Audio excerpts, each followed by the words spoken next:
Everything he said about my wife is right. And forget about the rest of it. How about that? Delighted to be here today. Steve, John, delighted to have you all here, for God's sake. It's good to see this group.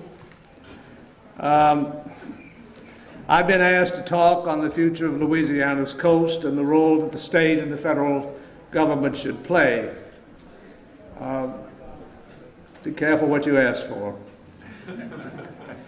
The Mississippi River created the 7th largest delta on Earth. We all know that. 7,000 square miles from deposits of freshwater mud sediment derived from a basin covering 41% of the United States. It is considered one of the most productive deltas on Earth, containing originally 44% of the nation's saltwater marsh and 23% of the nation's freshwater swamp. Is there any wonder we refer to it as America's wetland?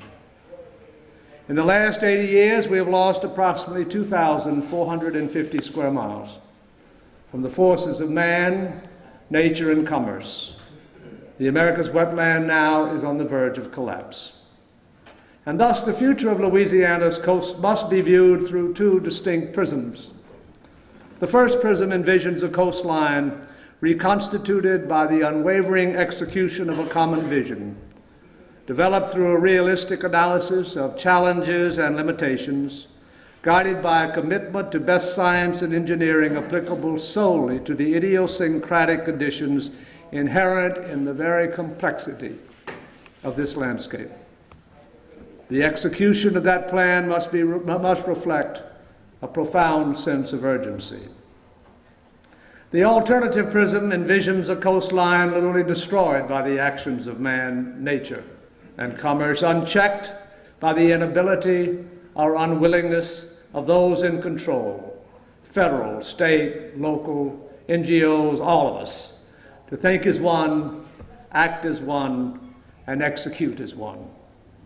These radically different outcomes are dramatic, and the implications of each will determine the very future of not just this coastline, but the larger region, and in many instances, the nation as well. We are all too familiar with the causes of our present condition, not to forget what degree of what responsibility one bears for 80 years of imperceptible but continuous deterioration. While there are some who may disagree, those arguments, given the present state of decay and collapse, are, for all practical purposes, totally irrelevant. They contribute nothing to the overriding issue that we all face. What actions must be undertaken to restore this coastline, maintain critical navigation channels, avoid dire economic and environmental consequences from the loss of this great delta region, and preserve as much as is possible the livelihood of some 2 million citizens of this great nation. So as we consider the first prism, we must recognize that to avoid this pending tragedy, we must together execute a comprehensive plan to provide coastal protection and restoration. Its core objectives centered upon the almost universally accepted thesis: the Mississippi River created this great state and its delta, and that same river and its assets are the path to salvation. Nothing else has the power and assets to achieve a sustainable, reinvigorated, and reestablished ecosystem, offset subsidence, refurbish the natural ridges, and gradually push the salt water back close to its origin. While we cannot duplicate the coastline and ecosystem of the 1930s, we can, according to the best science and engineering available, provide essential self-sustained protection and resiliency. It is our only future. Conceptually, it sounds quite simple, but we know that the execution of such a plan will possibly be the most complex water resource initiative ever undertaken by this country. But having said that, we must continue to do it. It must be managed over decades with a single purpose: those placed in charge being prepared to adjust historic assumptions, break through the constraints of bureaucratic halters, and can focus continually on the final objective. It will take a working relationship, a partnership of state and federal agencies, NGOs, and others, working as one to overcome obstacles, real and imaginary, and adopt policies, procedures, goals, and objectives that will mandate consistent execution over those same decades. Webster states that a partner is a person or entity associated with others in an activity of common interest, and suggests a continual relationship developed on the premise of equal status, with formal obligations owed one to the other. In this vein, the future of Louisiana's coast is dependent upon the commitment of all parties to define goals, participate with total fiscal and procedural transparency, and with an unwavering obligation to adhere to a path forward, setting out the results to be achieved and the means by which they shall be achieved. The old axiom remains true: if you don't know where you're going, any road will take you there. Proper execution of the path forward shall be dependent upon each partner working in concert with a commitment for urgency and a willingness to expect and encourage innovative thinking. It shall depend upon a joint appreciation of the inherent complexities and the recognition that to achieve maximum effectiveness and efficiency, the procedures required for planning and execution will be applicable only to this program. It shall be dependent upon the partner's willingness to transcend historic bureaucratic methods of execution, for if not, the completion shall be delayed and failure shall be certain. Time does not allow for business as usual. It shall be dependent upon the establishment of a unified effort represented by co-located teams of science and engineers mandated to jointly and definitively envision programmatic plans for activity to achieve that common goal. It shall be dependent upon the establishment of effective leadership installed by the partners to manage the operation over decades, with clear and unmistakable lines of authority and responsibility. It shall be dependent upon the centralization of all current and future restoration programs to assure that each shall contribute to the mission and that all authority shall be delegated to that level within the joint organization commensurate with successful mission requirements. It shall be dependent upon the continual adoption of adaptive management and peer review. In short, it's dependent upon the fundamentals inherent in any partnership: trust, common goals and objectives, the need for flexibility in an occasional uncertain environment, and open and shared responsibility.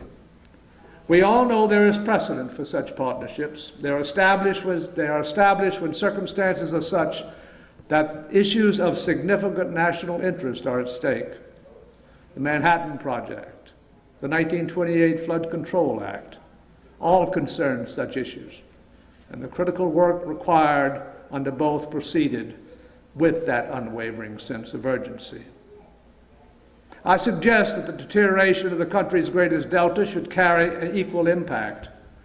While one might think that the mere loss of 2,400 square miles of U.S. territory would be sufficient to garner the attention of the nation, the reality is that the loss of that acreage is only the precursor of events and a changing landscape which will have profound impact upon every citizen in this country.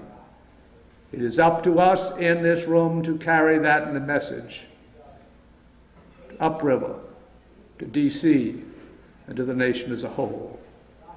It may surprise some to know that in the not too distant past, we, the state of Louisiana, the Corps of Engineers, NGOs, and other federal agencies, got its act together and effectively established such a working relationship with a single goal to develop a comprehensive, holistic plan to restore the coastline.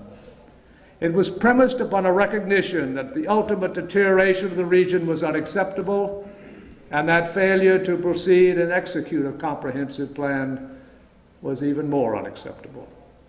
And thus, in March of 2002, the state and the Corps agreed to develop such a programmatic study. And 17 months later, in October of 2003, a draft of the Louisiana Coastal Area Restoration Study, the LCA, was completed. In addition, during that 17-month period, the state and the Corps completed the initial volume of an analysis of the economic impact to the region and the nation if the restoration efforts were not instituted. It was only an initial comment.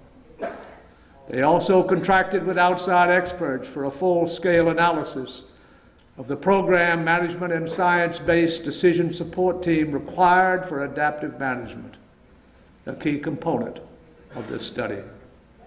And as documents were being developed, the requirement for co-located science and engineering support provided by the state and the Corps, federal agencies, and academia were being considered as it became clear that undertaking such work in separate facilities without the benefit of innovative and continual input from all parties would result in significant cost overruns, duplicate efforts, and unnecessary delays. Under normal times, it was anticipated that in using traditional methods of planning, it was estimated that an effort of this magnitude would take anywhere from 7 to 9 years. They accomplished it in less than 2. And General Flowers determined that it was sufficiently robust and detailed for the issuance of a chief's report. Upon his direction, it was forwarded to his office. But before he could issue the report, OMB got wind of its existence and summarily prohibited it from being delivered to Congress. Shortly thereafter, I was advised that an attorney from the Corps prohibited the publication and distribution of the initial economic analysis. And thus, a monumental effort undertaken in good faith to tackle this massive water resource and environmental disaster was terminated by the mere stroke of a pen. I don't have to suggest to you all that it was like a bomb going off. Everyone retrenched to prior positions. In hindsight, it is probable that the partners were so convinced with the necessity to complete the LCA that no one fully appreciated the politics, and thus failed to lay the appropriate foundation for adoption and implementation. As a result, however, we lost 7 years, during which the execution of critical programmatic undertakings could well have progressed, and during which the deterioration became more pronounced every day. Today, the ultimate risks to the citizens of the region are clearly more certain, and the future devastation and economic loss to the region and the nation are no longer considered hypothetical. Unless addressed, unfortunately, it is a certainty. But that is not to say that in that 7-year span we have not improved. We are working more closely together, albeit everyone would admit sporadically. In the past 7 years, there have been signs of progress as the state and the federal agencies, NGOs, have continued to work towards a solution. The state in 2007 adopted a master plan to guide future development. And as Steve has indicated, the federal government has now come in and has tried to bless that one, I guess is the proper term, so we can move forward together on it. But the reason for doing so, quite frankly, was because after Hurricane Betsy, we recognized that we had, as a state, to get our act together to make sure that these issues shall never be relegated to the back burner again. Today, science and engineering at the state level has been consolidated under one single authority, so that Louisiana will be up to the task as, if, and when the effort to resolve begins in earnest. At the same time, the state and the federal agencies have established small co-located teams, which are beginning to work in tandem to address questions inherent in an undertaking of this magnitude. But there is much left to be done. To accomplish it, quite frankly, a new working relationship must be created with sense of urgency, a single purpose, common goals, and shared responsibility. And we must collectively set the stage for action by realistically beginning to advise this country of why these actions must be undertaken, not just for Louisiana, but for the nation as a whole. We can no longer sugarcoat the outcome of failing to act. This country must be told the truth. And thus I return to the beginning and the second prism upon which the future of Louisiana's coast must be viewed. It is a picture predicated upon uncertainty on the part of the principal players, state, the Corps, the federal agencies, and the NGOs. It is a picture created by the unwillingness of those responsible to take the lead or our inability to accomplish what we all know must be accomplished. For without a doubt, the failure to do so is not only unacceptable, but is, if you don't mind my saying so, on the part of all of them, is a repudiation of the obligations imposed upon those with authority to accomplish what is required for the greater good. It is, and should be, a matter of public trust. The dual pictures, if you can change it now, if you don't mind, see what this thing works. The dual pictures behind me to my right tell the whole story, before and after. We can argue as to whether or not the events projected to the right occur by the year 2100, which is what it's supposed to reflect. But what we can't argue is that it will occur. The combined impacts of subsidence, hurricanes, storms, sea level rise, and the continual encroachment of salt water into ecological basins stretching deep into Louisiana result in the Gulf literally overcoming the natural landscape. At the end, the original ecosystem disappears to be replaced by Gulf water, and the Barataria Basin and Terrebonne Basin cease to exist in any form recognizable to those alive today. The simplicity of this imperceptible action is frightening, for quite frankly, there is nothing that can naturally impede the advancement of the Gulf. It must be done by man. And the only assets available are those that created this remarkable environment in the first place, the Mississippi River and its counterweight, the Atchafalaya. As you look at these pictures, many of you may only see the intrusion of salt water. As a citizen of this region for 70 years, a lawyer and a banker for 45 of those years, I don't see just the accumulation of water stretching well beyond New Orleans. I see towns and communities lost over time. I see tens of billions of dollars of infrastructure built by the federal government, state, local, and private industries destroyed. I see an ecosystem of international significance devastated, and 30% of the fish consumed by this country today no longer available. I see a circumstance where 90% of the commercial fish in the Gulf, historically dependent upon this ecosystem for survival, desperately search for another ecosystem to provide that same resource needed for their health and sustainability. It does not exist. I see the destruction of roads and highways and railway systems which formerly tied this great region to the rest of the country. I see the loss of oil and gas, transportation infrastructure essential for delivery to products, delivery of products to refineries, processing plants, chemical and petrochemical companies. I see the literal disappearance of the intercoastal waterway system.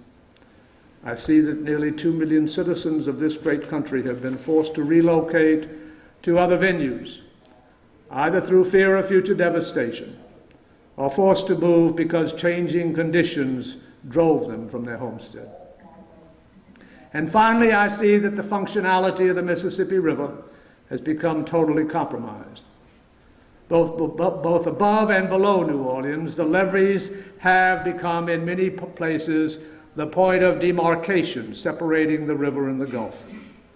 In the process, the effects of storms and hurricanes have over this 80-year period, taken their toll. And keeping the river consistently open to commerce has become problematic at best.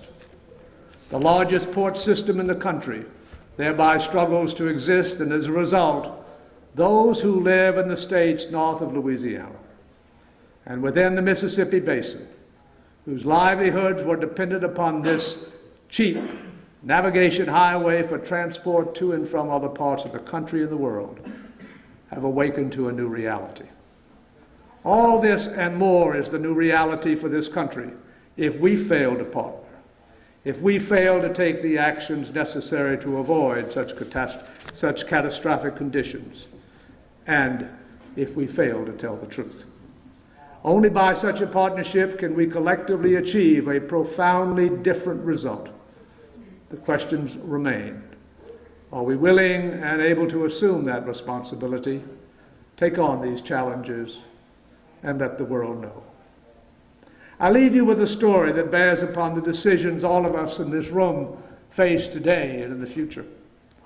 In 1965, Hurricane Betsy crossed our coast and proceeded 10 miles west of New Orleans. 25% of the city was inundated with water. Immediately thereafter, discussions began to address the problem with an immediate vision of constructing a very robust and thorough system to protect the metropolitan area. Over years, those discussions were watered down to provide barely sufficient protection for a Category 2 storm. In truth, by 1970, all of us lost focus. All of us forgot the extent of devastation. All of us moved on to other objectives, having little to do with that community's safety. And in so doing, we effectively made the issues given rise by Betsy somebody else's problem. We passed it on to generations in the future. And as would have been expected, 40 years later, Katrina hit, and 81% of this city was underwater.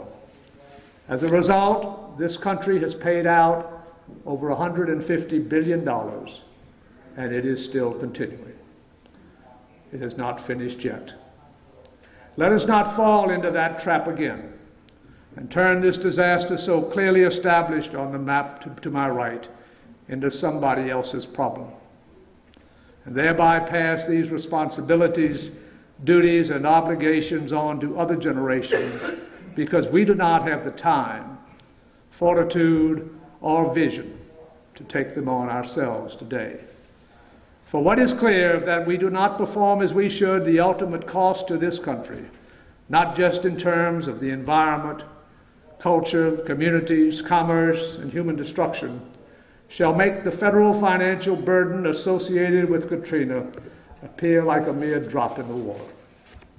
The legacy presented on the map behind me is unacceptable, but should well be one that surely will be borne by generations of children and grandchildren, not just here, but in many, many parts of this country. It is up to you and your partners to make sure that it does not occur. It is up to you to mandate a different destiny, to work in concert, to perfect a plan, to adopt a vision for success, and to execute with a great sense of urgency. Failure to do so, quite frankly, will be a legacy none of us should be prepared to live with. Thank you very much.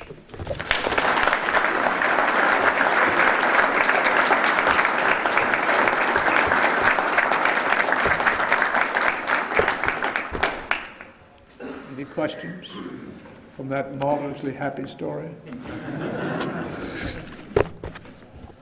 Okay, certainly appreciate it.